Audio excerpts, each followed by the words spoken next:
Run.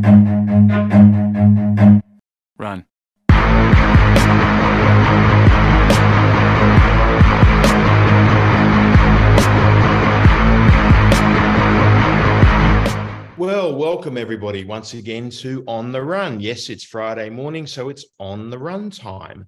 Although this is being recorded on Thursday afternoon. And last week I said I would be at a mystery location. Well, where is it? Some of you may recognize the background. I am in Macau. Yes, I've come back to Macau, just like The Godfather 3. I try to keep getting away, but they keep on pulling me back in. And yes, I've come back to Macau for a few reasons. Some business that I want to do here, and mad on the 9th of December, this upcoming Friday, a week from when this video will play, and a bunch of other reasons. So I have done my 5 days hotel quarantine. I'm now in my 3 days of home isolation, or house arrest, as I like to call it. And I should be out of that tomorrow, tomorrow being Saturday, the 2nd of December. A lot to get through on the run this week, so let's get into it. Apologies for the casual dress, but I'm at home. I'm not going to get dressed up in a suit just for you guys. So here we go. And this week, what we're going to do is we're going to do it a little bit differently. We're going to do it jurisdiction by jurisdiction, because there are so many articles to get through and interesting things that happened over the last week. So I'll try to get through it as quickly as I can. And since we're in Macau, let's start with Macau. And on Saturday at 11 a.m., there was a press conference, and the chief executive, oh no, not the chief executive, the tender committee announced, or 4 members of the 8-member tender committee announced that indeed the 6 existing concessionaires have won their bid for new concessions from the 1st of January 2023 for 10 years. No surprise there, status quo. I don't want to say I told you so, but I told you so. And I've been saying this for a very long time, as have 1 or 2 other commentators. It was the obvious result, I felt. So Genting was the company that missed out, but we'll have a lot to say about Genting this week on the run. JP Morgan came out and said that Genting is still likely to pursue a Macau investment. Well, I don't really see any evidence of that. I don't know why they came out to say that. There are conspiracy theories going around about, would they take an equity position in MGM or SJM or whatever. I see no evidence of that. And if anybody has any, I'd love to see it. Gaming stocks were, of course, up on the renewal. It's not really a renewal, but let's call it a renewal. So on Monday, the gaming stocks all went up. Unsurprisingly, the 3 US stocks, MGM, Wynn, and Sands, which were perceived to be the most at threat, went up the most, now that they are definitely going to be staying in Macau. They went up ranging from 8 to 15%. Wynn went up the most, which I guess reflects the fact that Wynn was perceived to be probably the most at risk, but they are still going to be in town. The other 3 went up ranging between 0.5% for Galaxy, because I think everybody thought that Galaxy was definitely going to get their renewal, up to 8%. A lawyer came out, the lawyer for Mr. Chow, Mr. Alvin Chow, came out this past week saying there's no evidence Mr. Chow got any under-the-table funds, and that the revenue of Sun City alone was bigger than the revenue of all of Las Vegas. And it was such a big and complicated operation that,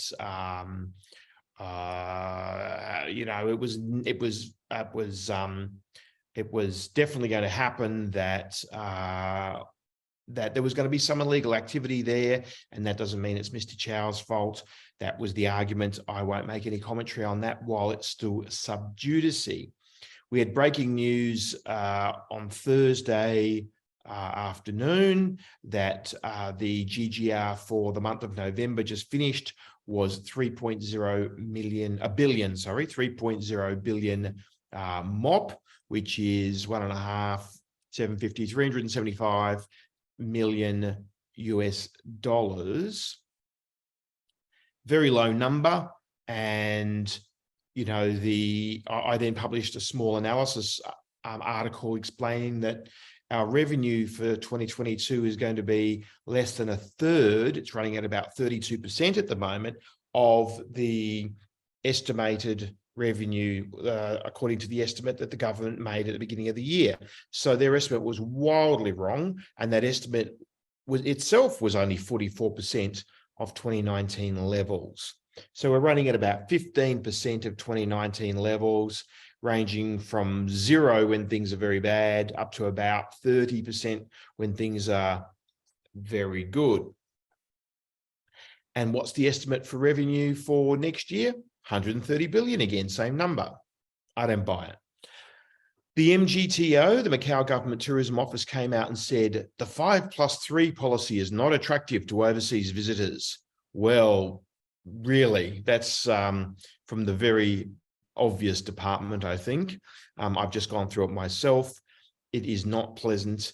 And I am doing some separate videos about the quarantine hotel that I stayed at, and also about the COVID-0 rules and the process that I had to go through to go from the Philippines to Hong Kong and then spend 5 days in Hong Kong, well, nearly 6 days in Hong Kong, and then come to Macau. And that's a 14-day period that covered from me leaving Philippines to heading to Hong Kong to being a free man, a so-called free man in Macau with no red code, no quarantine, no nothing. And that will be a separate video, so look out for that. But yes, no overseas visitors are going to be coming to Macau while we have this 5+3, I'm afraid. Emperor Casino in Macau posted a US $20 million loss for the first half of 2022, just simply reflecting the position that the satellites are in. I don't think any of the satellites are viable anymore. I think we all know that in Macau, so forget the satellites. Wynn and Sands concession holder subsidiary companies both started the reorganization process now that they have got their concession for the next 10 years, reorganizing those companies to meet the MOP $5 billion minimum and the 15% minimum shareholding requirement for the so-called local managing director, which it turns out is not economic and not voting. So that's Macau. Let's move on. Australia. The NICC, which is the regulator, the new regulator in New South Wales, didn't accept Star appointing their own monitor, and they want to. The NICC wants to appoint their own monitor, not Star's independence monitor. Surprise, surprise. Far East, the Hong Kong company Far East. I'll put this under Australia because Far East is a 25% holder of the Queen's Wharf development in Brisbane, along with Chow Tai Fook 25% and Star Entertainment 50%. Far East announced during the week that they've got a Malta iGaming license to add to their 3 casinos in the Czech Republic. So they're expanding their European footprint. And why wouldn't you? And they're getting into online gaming. And why wouldn't you? That's the future, even if Macau can't see it. AUSTRAC instigated AML proceedings against Star. AUSTRAC is the AML regulator for Australia, so Star's got more trouble there. And Crown announced a $642 million loss for the 2022 financial year. The Australian financial year, of course, running from July to June, and that's a whopping great big number. And I don't think Crown's ever suffered a loss like that before. And well, it gives them an opportunity to have some great results next year when they do year-on-year comparisons, doesn't it? But it just goes to show that if you don't dot your I's, cross your T's, and follow the regulations, what can happen to you as a big, massive IR. Let's move on to Korea. R&F, which is the former joint venture partner with Caesars, and now the 100% owner, I think, of the Medan City project in Incheon near the airport in Korea, formerly Caesars, but you'll remember that Caesars sold it for some barbecue pork. If you don't understand that reference, just search for barbecue pork on asgam.com, the website of IAG. Anyway, R&F announced that they have signed Marriott to be one of the hotels at their new project, and said that they were negotiating with Macau, Singapore, and European operators to be the operators of the project in the casino there.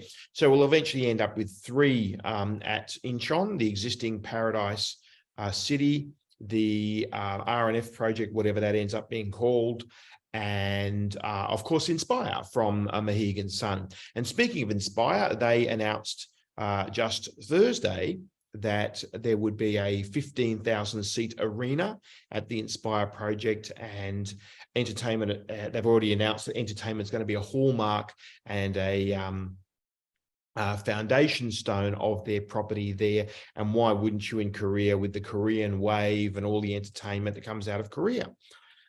Still in Korea, Jeju Dream Tower, the largest property on Jeju Island and the only true integrated resort in Jeju, recorded record visitation. 12,000 people visited in a month, which doesn't sound like much, but it's triple what it was last year.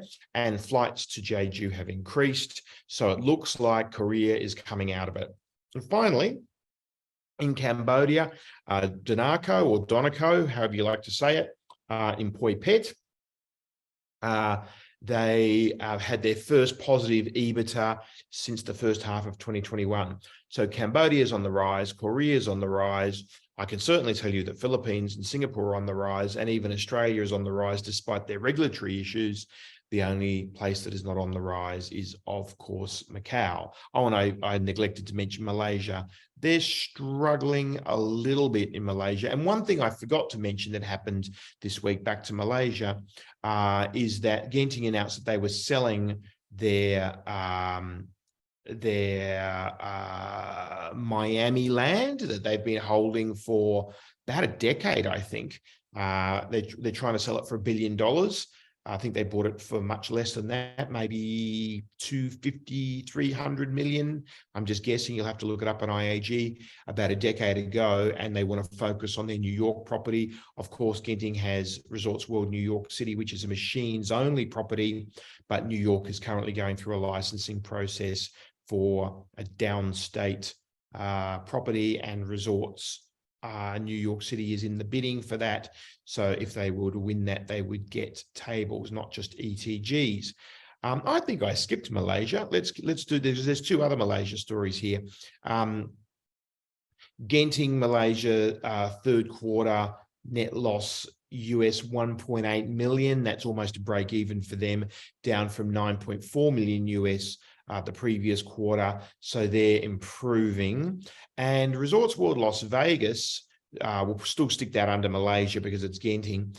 Their adjusted third quarter adjusted EBITDA for the third quarter was 18 million US, which is just not enough, guys. Sorry, Genting, 18 million.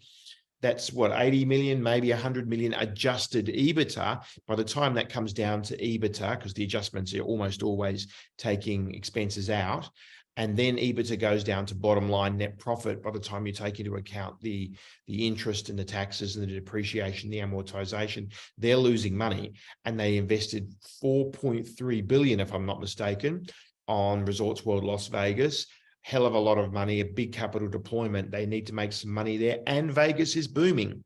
So if they can't make money while Vegas is booming, they're in trouble. So there's definitely trouble afoot there at Resorts World Las Vegas. So I'm sorry this has been a very long on the run this week, but a hell of a lot happened this week. Last thing to quickly say is our MAD event. Now, our last MAD event, MAD 14, our last MAD event for 2022 is at the Grand Lapa. It is our famous Mad Santa or Christmas Mad. It's basically our Christmas party. So it'll be on Friday, December the 9th. Of course, it's invitation only. If you have an invitation, then please do come along. It's going to be a great night. And if you don't and you want one, well, contact us and let's see what we can do. So that's it for On the Run this week. I'm sorry it was a very long one, but as I said, there was a lot to get through. And we'll see you same time next week for On the Run next time. Bye for now. See ya. Run.